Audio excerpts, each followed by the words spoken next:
प्रभु का भजन न किया, जीवन गंवा दिया। प्रभु का भजन न किया, जीवन गंवा दिया। पापों का दमन न किया, जीवन गंवा दिया, जीवन गंवा दिया। प्रभु का भजन न किया,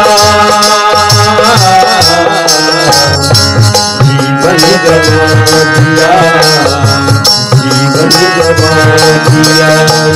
पापों का दमन न किया, जीवन गंवा दिया, जीवन गंवा दिया। जिंदगी में जिंदगी को जिंदगी बनाने को, जिंदगी में जिंदगी को जिंदगी बनाने को, जिंदगी की बगिया को फूलों से सजाने को, कुछ भी यत्न न किया, जीवन गंवा दिया, जीवन गंवा दिया। पापों का भजन न किया, जीवन गंवा दिया, जीवन गंवा दिया।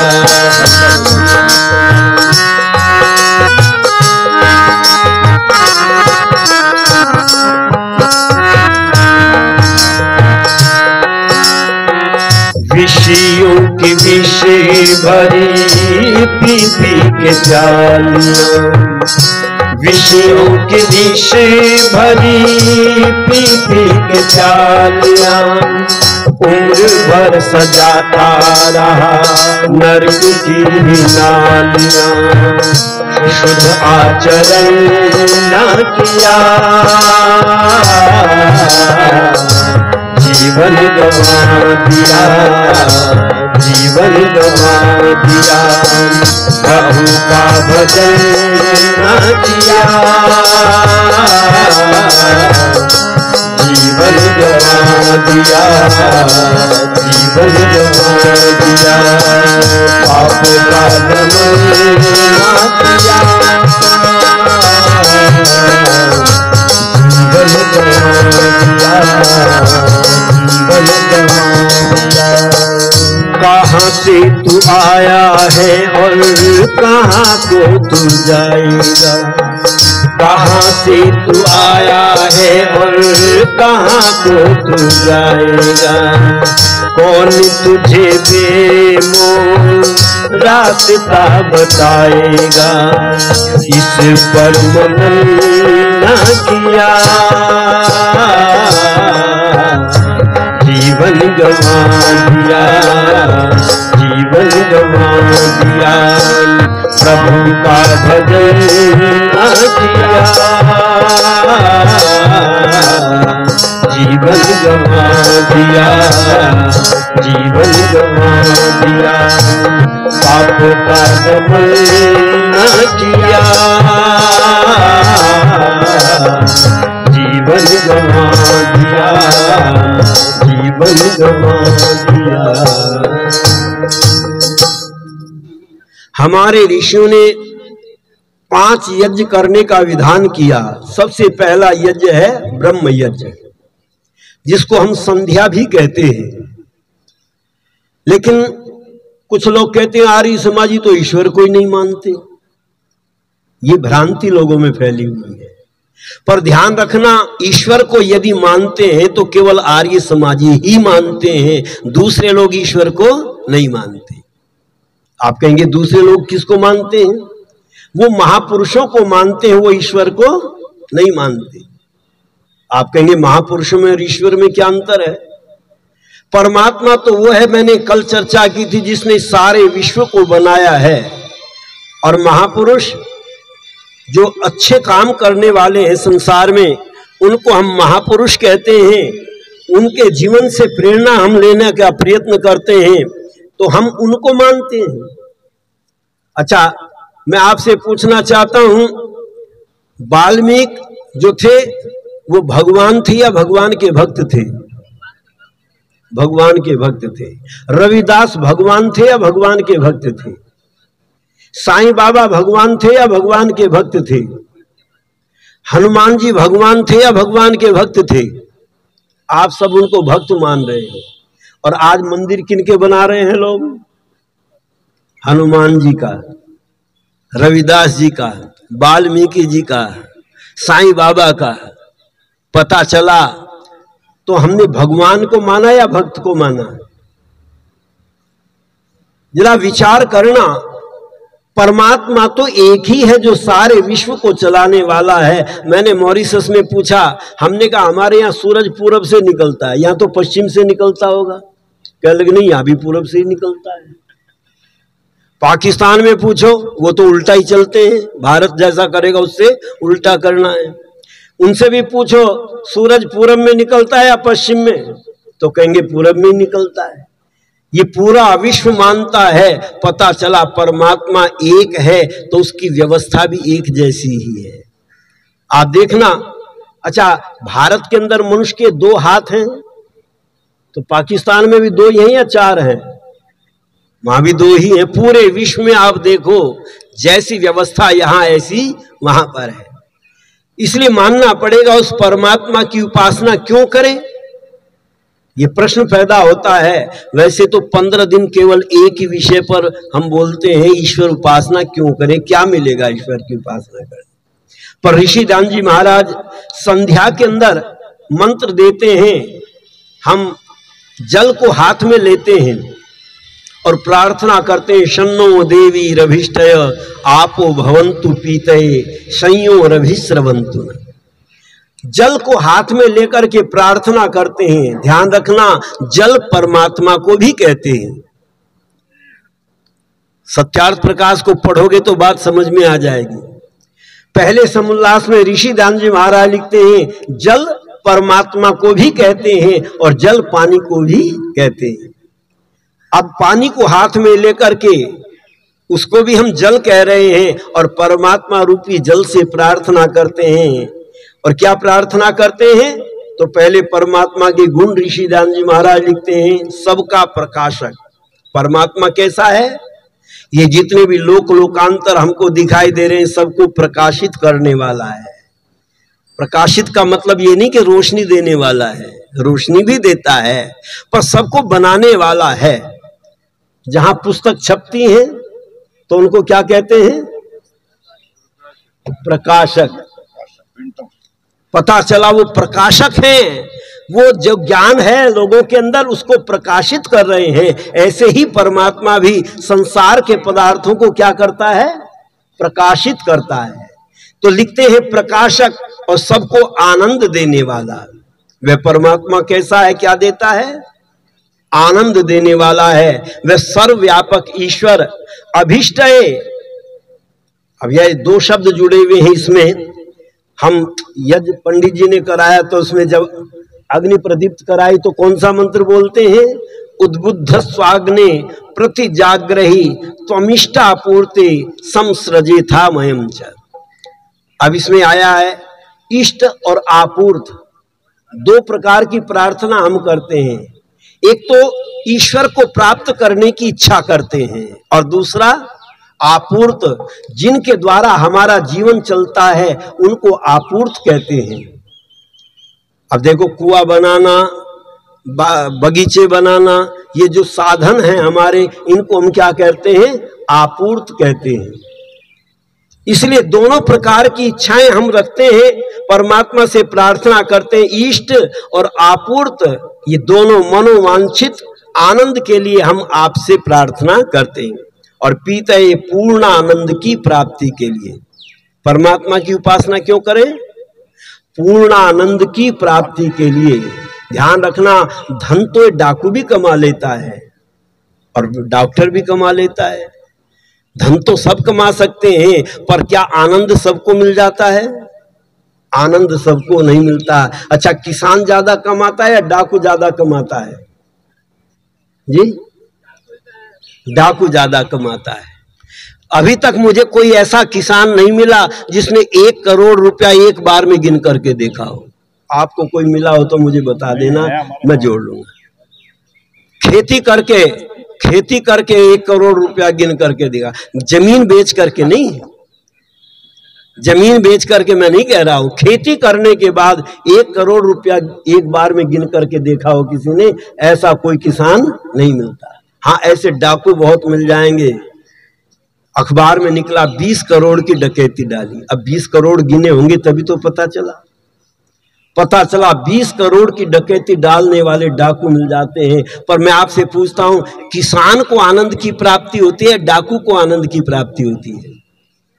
जी, किसान को आनंद की प्राप्ति होती है। किसान की चारपाई चौराहे पर बिछा दो, वहीं खर्राटे लगा करके आराम से सोता है। और डाकू की चारपाई कमरे में भी, बंद कमरे में भी लिटाओगे तब भी रात को उछल करके गिरता है। पुलिस उसको नींद नहीं आती। और इसीलिए दुष्ट कर्म करने वाले नशे का सहारा लेते हैं। वो नशा करते हैं जिससे रात को नींद आ जाए। ध्यान रखना, स्वस्थ व्यक्ति वही है जिसको लेटते ही नींद आ जाए। और ऋषि दान जी महाराज के जीवन का प्रमाण मिलता है। भोजन करते थे और भोजन करने के बाद लेटते थे और खर्राटे लगाने शुरू कर देते। पता चला तुरंत नींद आ जाती थी। स्वस्थ व्यक्ति की पहचान है। इसलिए विद्वान कहते हैं, हम पूर्ण आनंद की प्राप्ति के लिए कल्याणकारी हों और हमारा सुख की सर्वथा वृष्टि करें।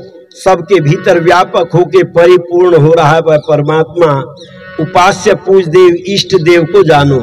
उस परमात्मा को हम 3 बार आचमन करके उस परमात्मा से प्रार्थना करते हैं। और इसीलिए मैंने गीत आपके सामने प्रारंभ किया था, सुबह शाम ईश्वर को ध्याया करो।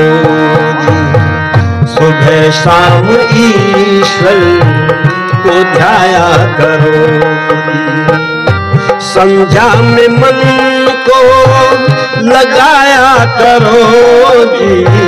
सुबह शाम ईश्वर को ध्याया करो जी। सुबह शाम ईश्वर को ध्याया करो। पढ़ो वाक वाक इंद्रिय स्पर्श हेतु। पढ़ो वाक वाक इंद्रिय स्पर्श हेतु। निरालस्य बनकर दिखाया करो। निरालस्य बनकर दिखाया करो। जिस संध्या में मन को लगाया करो जी। सुबह शाम ईश्वर को ध्याया करो। सुबह शाम ईश्वर को ध्याया करो। आचमन करने के पश्चात क्या करें? तो कहते अंग स्पर्श करो। जल लेकर के अंगों को छुआओ। इससे क्या होगा? तो ऋषि दयानंद कहते हैं, साधारण सा लाभ तो ये है, तुम्हें आलस्य नहीं आएगा। ईश्वर की उपासना करते हुए लोगों को नींद आने लगती है। जब आंख बंद करके बैठते हैं तो नींद आने लगती है। तो कहते हैं आलस्य को भगाओ, आलस्य नहीं आएगा। और दूसरा लाभ क्या है? हम परमात्मा से प्रार्थना करते हैं, प्रभु मेरी जो इंद्रियां हैं ये बुढ़ापे तक काम करती रही। अच्छा, भैंस को चश्मा लगाना पड़ता है क्या? तोते को लगाना पड़ता होगा, गधे को तो लगाना पड़ता होगा जरूर। किसी को जरूरत नहीं पड़ती।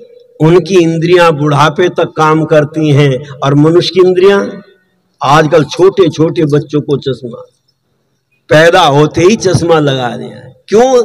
इंद्रियां क्यों कमजोर हो गई? कभी विचार करके देखना।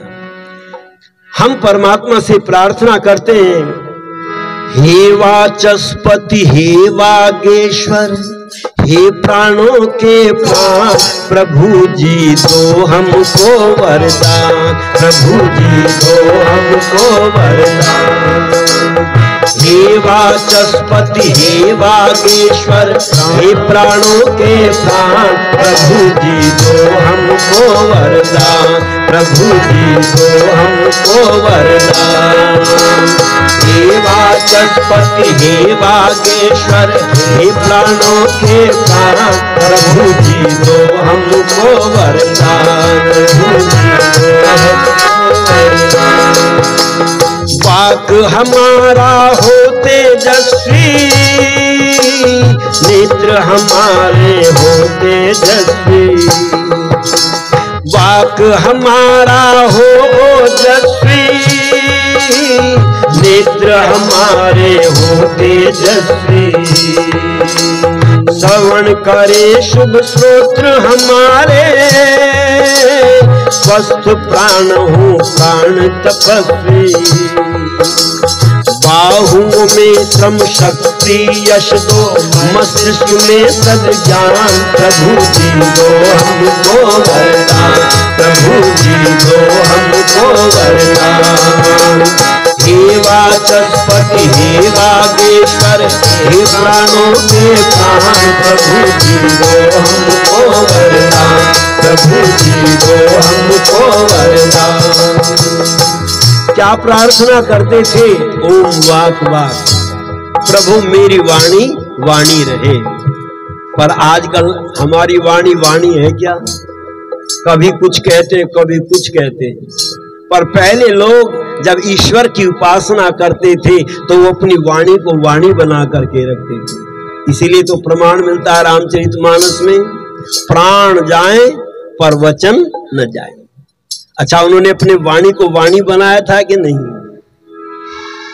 जब हम अपनी वाणी को वाणी बना लेते हैं तो प्राण त्याग सकते हैं, लेकिन वचनों से झूठे नहीं होते, तब वाणी वाणी बन जाती है। और इसीलिए प्रार्थना करते हैं, नाभि केंद्र निरोग्य रहे नित्य, हृदय में श्रद्धा से पूरित। नाभि केंद्र निरोग रहे नित्य, हृदय में श्रद्धा से पूरित। रोग मुक्त हो कंठ माधुरी, कर कर तल कर पृष्ठे परिहित। करुणा सिंधु कर दो हम पर करुणा निधान, प्रभु जी दो हमको वरदान, प्रभु जी दो हमको वरदान। हे वागेश्वर हे प्राणों के प्राण, प्रभु जी दो हमको वरदान, प्रभु जी दो हमको वरदान। उमंग भरी शुभ शांति विराजे, सुख संपदा चौदिशे साजे। उमंग भरी शुभ शांति विराजे, सुख संपदा चौदिश साजे। भरो भव्य भक्ति जीवन में, प्रमुदित हो मन मंगल गाजे। दसों दिशाएं सुख बरसाएं हम पर है भगवान, प्रभु जी दो हमको वरदान, प्रभु जी दो हमको वरदान।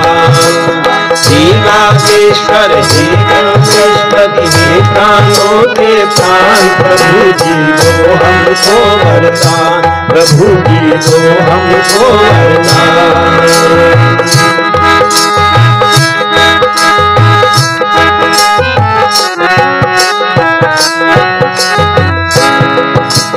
हे ज्योतिर्मय विश्व विधाता, दुर्गुण दूरित दूर कर जाता। हे ज्योतिर्मय विश्व विधाता, दुर्गुण दूरित दूर कर जाता। चले सदा कल्याण मार्ग पर, ऐसी शक्ति दे दो दाता।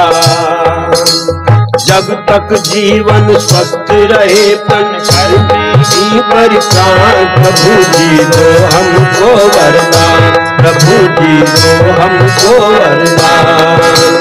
हे वागेश्वर हे प्राणेश्वर हे प्राणों के प्राण, प्रभु जी दो हमको वरदान, प्रभु जी दो हमको वरदान। हमारी जो इंद्रियां हैं ये सन्मार्ग पर चलें, और इसीलिए वेद में प्रार्थना की गई भद्रम कर्णे भी शृणुयाम। अच्छा, कान क्या काम करते हैं? चाकू किस काम आता है? काटने के। पर कुछ कहते हैं सब्जी काटने के लिए। सब्जी काटने के लिए नहीं, चाकू काटने के काम आता है। उससे सब्जी भी काट सकते हो, फल भी काट सकते हो, लड़ाई हो जाए तो किसी की नाक भी काट सकते हो, जेब भी काट सकते हो। वो काटने के काम आता है। ऐसे ही आंखें भी देखने के काम आती हैं, कान सुनने के काम आते हैं। अच्छा, अच्छी बातें कहीं होंगी तो भी ये सुनेंगे, और कोई गाली देता होगा तब भी सुनेंगे। ये नहीं कि बंद हो जाएं, पर हमें सोचना है हमें क्या करना है इनसे। इसलिए वेद कहता भद्रम करने भी शृणुयाम। कानों से सुनो तो सही, पर अच्छी बातों को सुनो। पर हम अच्छी सुनना चाहते हैं या बुरी सुनना चाहते हैं? मजा तो चुगली में ही आता है लोगों की। वेद मंत्रों में तो नींद आने लगती है लोगों को। हमसे भी कहने लगे जी वेद मंत्रों की व्याख्या रहने दो, ऐसी बात सुनाओ जो लोग नाचने लगे। हमसे भी कहते हैं, पर ध्यान रखना, यदि अच्छी बात एक जीवन में लग गई तो जीवन बदल जाएगा, और मनोरंजन सारे जीवन भर करते रहो, उससे जीवन बदलने वाला नहीं, विनाश को प्राप्त हो जाओगे। इसलिए भद्रम करने भी शृणुयाम, भद्रम पश्येमाक्षभिर्यजत्रा। इन आंखों से अच्छा देखने का प्रयत्न करो। मानो संध्या में परमात्मा से हम यही प्रार्थना करते हैं, प्रभु मेरी इंद्रियां जो हैं ये कल्याण के मार्ग पर चलने वाली हों।